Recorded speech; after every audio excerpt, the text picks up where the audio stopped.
देखिए R closure concatenate R closure is equal to R closure होता है, ठीक है ना। इसका मतलब हमेशा बोल सकते हैं कि आप किसी भी रेगुलर एक्सप्रेशन का क्लोजर लीजिए, कॉन्केटिनेट रेगुलर एक्सप्रेशन का क्लोजर लीजिए तो आपको आर क्लोजर मिलेगा। इनफैक्ट आप इसको इस तरीके से भी लिख सकते हैं, इसको 3 टाइम कॉन्केटिनेट भी कर सकते हैं आप, तब भी आपका रिजल्ट यही रहेगा, ठीक है ना। तो हम ऐसा भी बोल सकते हैं R closure power n where n is greater than equal to 1 is equal to R closure. तो ऐसा क्या होता है, ऐसा इसलिए होता है क्योंकि आप यहाँ पर देखिए इस क्लोजर की जगह पर हम क्या पुट कर सकते हैं, लेमडा पुट कर सकते हैं। तो अगर आप लेमडा पुट कर देंगे तो आपको मिल जाएगा लेमडा कॉन्केटिनेट आर क्लोजर। तो हमें क्या मिल गया यहाँ पर, हमें आर क्लोजर मिल गया। तो हम इसलिए यहाँ पर ऐसा बोल सकते हैं कि R closure concatenate R closure is equal to R closure, या फिर हम ऐसा बोल सकते हैं R closure power n where n is greater than equal to 1 is equal to R closure. Next ये हम ऑलरेडी आपको एक्सप्लेन कर चुके हैं, R plus is equal to R R closure is equal to R closure R यहाँ पर आपका कोई भी रेगुलर एक्सप्रेशन है। नेक्स्ट प्रॉपर्टी को देखते हैं, R closure whole closure is equal to R closure, क्योंकि जैसे कि ऑलरेडी हम आपको बता चुके हैं R closure power n where n is greater than equal to 0 ये आपका क्या होता था, ये आपका आर क्लोजर होता है। तो यहाँ से हम इसको इस तरीके से बोल सकते हैं। इनफैक्ट आप इसको इस तरीके से बोल सकते हैं R closure plus is equal to R closure, ये भी आपका आर क्लोजर हो जाएगा क्योंकि R closure power n where n is greater than equal to 1 ये भी आपका आर क्लोजर के इक्वल हो जाएगा। या फिर अगर कोई आपसे पूछता है R closure power k where k is a constant, k is a positive constant, ये आपका क्या हो जाएगा, ये भी आपका आर क्लोजर हो जाएगा, ठीक है ना। क्योंकि आप इसको k टाइम कॉन्केटिनेट करेंगे तो उसके बाद भी आपको आर क्लोजर ही मिलेगा, क्योंकि रिमेनिंग k-1 आर क्लोजर्स में आप उसकी वैल्यू लेमडा पुट कर देंगे तो फिर आपको वहां पर आर क्लोजर मिल जाएगा। देखिए lambda plus R R closure is equal to lambda plus R closure, या इसको आप इस तरीके से भी लिख सकते हैं या फिर आप इसको इस तरीके से भी लिख सकते हैं, ठीक है ना। तो देखिए lambda plus R closure is equal to R closure, क्योंकि आर क्लोजर में आर क्लोजर से ही आपको लेमडा मिल जाएगा, तो ये आपका क्या है, ये रिडंडेंट है, उसको लिखने की जरूरत नहीं है। या फिर इसको आप इस तरीके से भी लिख सकते हैं lambda plus R R closure, क्योंकि आर आर क्लोजर का मतलब क्या है, आर आर क्लोजर का मतलब है आपका आर प्लस। तो इसको मैं इस तरीके से भी लिख सकता हूँ lambda plus R plus is equal to R plus plus lambda is equal to R closure. अब देखिए यहाँ पर दो केस हो सकते हैं। फर्स्ट केस ये हो सकता है कि lambda belongs to R, second case हो सकता है कि lambda does not belongs to R. Lambda belongs to regular expression होगा तो उस केस में हम ऐसा बोल सकते हैं, कि lambda belongs to R plus, ठीक है ना। और अगर lambda does not belongs to R होगा तो उस केस में हम ऐसा बोल सकते हैं lambda does not belongs to R plus, ठीक है ना। फॉर एग्जाम्पल एक एग्जाम्पल लेते हैं, मान लीजिए आर है आपका ए स्ट्रिक, ठीक है ना। तो हम यहाँ पर बोल सकते हैं lambda belongs to asterisk, ठीक है ना। तो फिर यहाँ पर हम ऐसा भी बोल सकते हैं कि lambda belongs to A streak plus, क्योंकि ए स्ट्रिक प्लस क्या हो जाएगा, ये आपका ए स्ट्रिक हो जाएगा, ठीक है ना। सेकंड एग्जांपल लेते हैं, मान लीजिए आर है आपका सिंबल ए, ठीक है ना। तो lambda does not belongs to A, तो अगर आप इसका प्लस लेंगे तो ये हो जाएगा ए प्लस। तो हम यहाँ पर ये ऐसा देख रहे हैं कि lambda does not belongs to A plus, ठीक है ना। तो ये दो केस हो सकते हैं, लेमडा बिलोंग्स टू आर और lambda does not belongs to R.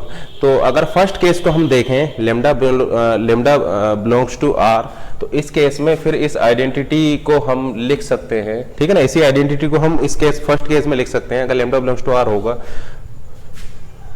Are R closure is equal to R plus is equal to R closure is equal to lambda plus R R closure is equal to R R closure plus lambda is equal to lambda plus R plus, या फिर आप लिख सकते हैं इसको are plus plus lambda, ठीक है ना। तो अगर लेमडा बिलोंग्स टू आर है, लेमडा बिलोंग्स टू आर आपका ट्रू है, ठीक है ना। तो आर प्लस में भी आपका ऑलरेडी लेमडा आ चुका होगा, आर प्लस में ऑलरेडी आपका लेमडा आ चुका होगा, तो फिर हम आर क्लोजर को, तो फिर वहां पर आर क्लोजर की वैल्यू और आर प्लस की वैल्यू इक्वल होगी, ठीक है ना। या आर प्लस को आप लिख सकते हैं आर आर क्लोजर, या आर आर क्लोजर को हम लिख सकते हैं आर क्लोजर आर, ठीक है ना। तो फिर वहां पर अगर लेमडा बिलोंग्स टू आर होगा तो आर क्लोजर और आर प्लस आपके इक्वल होंगे, क्योंकि देखिए आर क्लोजर और आर प्लस केवल डिफर करेंगे लेमडा से, आर क्लोजर और आर प्लस डिफर करेंगे लेमडा से। अब चूंकि लेमडा आर के अंदर ही है तो आर प्लस में भी आपका लेमडा ऑलरेडी आ चुका होगा, क्योंकि लेमडा बिलोंग्स टू आर है तो आर प्लस में भी आपका लेमडा होगा। तो फिर वहां पर हम ऐसे बोल सकते हैं R closure is equal to R plus. तो फिर वहां पर ये जो आइडेंटिटी है, ये आइडेंटिटी तो ट्रू होगी, इसके साथ साथ ये वाली आइडेंटिटी भी आप ट्रू बोल सकते हैं, ठीक है ना। वहां पर फिर आप ये भी बोल सकते हैं कि R plus is equal to R closure होगा, ठीक है ना। तो ये सारे रिलेशनशिप भी वहां पर आपका ट्रू हो जाएगा। लेकिन अगर lambda does not belongs to R है तो हम ऐसा बोल सकते हैं कि आर प्लस में भी लेमडा नहीं होगा। तो अगर आर प्लस में भी लेमडा नहीं होगा तो फिर हम ऐसा बोल सकते हैं इस केस में कि आर प्लस में अगर आप लेमडा को ऐड कर देंगे तो फिर आपको आर क्लोजर मिल जाएगा, ठीक है ना। तो इस सेकंड केस में अगर मान लीजिए lambda does not belongs to R है तो फिर आर प्लस में भी लेमडा नहीं होगा, तो फिर आपको लेमडा को ऐड करना पड़ेगा इसको आर क्लोजर के इक्वल करने के लिए। तो फिर वहां पर आपका ये वाला आइडेंटिटी को आप वहां पर यूज कर सकते हैं। तो जैसे कि आप देख रहे हैं ये आइडेंटिटी को आप इस केस में भी यूज कर सकते हैं और इस केस में भी यूज कर सकते हैं, लेकिन यहाँ पर आपका R plus is equal to R closure हो जाएगा, तो कुछ और एक्स्ट्रा आइडेंटिटी को भी आप यहाँ पर यूज कर सकते हैं।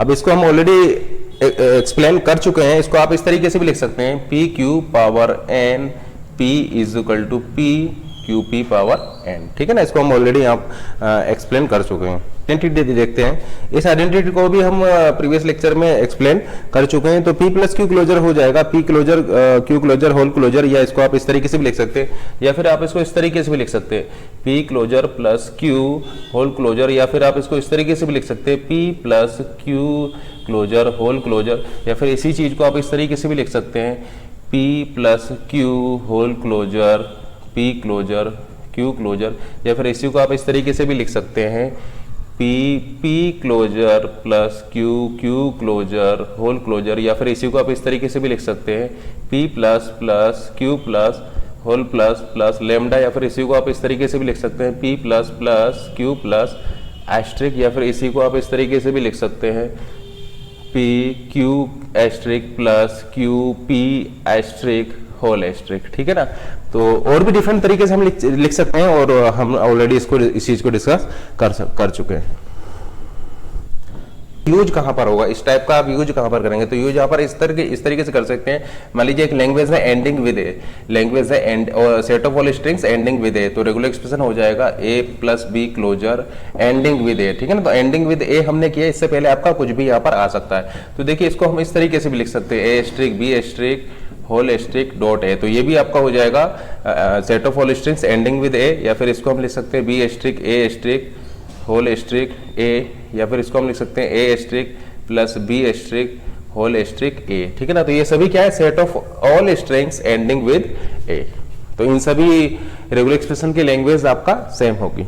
या मान लीजिए अगर रेगुलर एक्सप्रेशन हम आपको दे दें plus B B whole closure, तो इस रेगुलर एक्सप्रेशन को आप इस तरीके से भी लिख सकते हैं A closure B closure whole closure, और इसी रेगुलर एक्सप्रेशन को आप इस तरीके से भी लिख सकते हैं B closure A closure whole closure, और इसी को आप इस तरीके से भी लिख सकते हैं A closure plus B closure whole closure. तो ये सभी रेगुलर एक्सप्रेशन आपका क्या है, सेम है, ठीक है ना। ये सभी रेगुलर एक्सप्रेशन आपके यहाँ पर सेम है। तो ये कि अगर आप इसको कॉन्केटिनेट कर रहे हैं तो इसको हम लिख सकते हैं P Q plus Q R, या इस तरीके से कॉन्केटिनेट कर रहे हैं R concatenate P plus Q, तो इसको हम लिख सकते हैं R P plus R Q.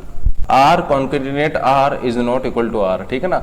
इसके फॉर एग्जांपल मान लीजिए एक रेगुलर एक्सप्रेशन हम लेते हैं ए कॉन्केटिनेट ए, तो इसकी वैल्यू ए के इक्वल नहीं होगी। ए कॉन्केटिनेट के ए आपका ये क्या हो जाएगा, ये उसका हो जाएगा आपका ए स्क्वायर, क्योंकि देखिए ये क्या हो जाएगा, ये आपका हो जाएगा ए लैंग्वेज फॉर दिस हो जाएगा regular expression concatenate regular expression is equal to language of this regular expression concatenate language of this regular expression, तो ये आपका हो जाएगा language of regular expression whole square, ठीक है ना। तो ये आपका ये हो जाएगा, इसलिए हम ऐसे बोल सकते हैं R concatenate R is not equal to R, ठीक है ना। लेकिन मान लीजिए रेगुलर एक्सप्रेशन आपका लैम्डा है तो उस केस में ये आपका ट्रू हो जाएगा, ठीक है ना, क्योंकि lambda concatenate lambda is equal to lambda होता है। लेकिन सभी केसेस में ये नहीं होगा। फॉर एग्जांपल अगर आर की वैल्यू आप ए ले रहे हैं तो वहां पर ये ट्रू नहीं होगा। या मान लीजिए आपने ए क्लोजर लिया है तो ए क्लोजर के केस में ये ट्रू हो जाएगा, ठीक है ना, क्योंकि ए एस्ट्रिक डॉट ए एस्ट्रिक ये आपका क्या हो जाएगा, ए एस्ट्रिक हो जाएगा, ठीक है ना। लेकिन सभी रेगुलर एक्सप्रेशंस के लिए ये आपका बात ट्रू नहीं होगी। फॉर एग्जांपल ए को अगर आप देखिए, या मान लीजिए हम ले रहे हैं, या मान लीजिए रेगुलर एक्सप्रेशन है हमारा ए प्लस बी, तो ए प्लस बी कॉन्केटिनेट ए प्लस बी, ये आपका क्या हो जाएगा, ये आपका हो जाएगा ए प्लस बी स्क्वायर, ठीक है ना। ये आपका हो जाएगा A plus B square is not equal to A plus B, ठीक है ना। तो सभी रेगुलर एक्सप्रेशन के लिए ये वाली बात ट्रू नहीं है, ठीक है ना। और आर क्लोजर को हम इस तरीके से भी लिख सकते हैं आर ब्रैकेट होल क्लोजर, ठीक है ना। जैसे कि मान लीजिए अगर आप इस तरीके से लिख रहे हैं तो ये आपका क्या हो जाएगा, ये आपका सेम यही हो जाएगा, ठीक है ना। लेकिन मैं आपसे ये पूछ रहा हूं कि अगर आप इसको लिख रहे हैं ए एस्ट्रिक स्क्वायर और एक तरफ आप देखते हैं ए स्क्वायर एस्ट्रिक, तो क्या ये सेम होंगे? नहीं, ये सेम नहीं होंगे। इसका मतलब क्या? इसका मतलब है आपका ए एस्ट्रिक, लेकिन इसका मतलब क्या? इसका मतलब है ए एस्ट्रिक, ठीक है ना। तो ये दोनों सेम नहीं होंगे। इनफैक्ट आप ऐसा बोल सकते हैं कि ए एस्ट्रिक जो होगा वो प्रॉपर सबसेट हो जाएगा ए एस्ट्रिक का, ठीक है ना।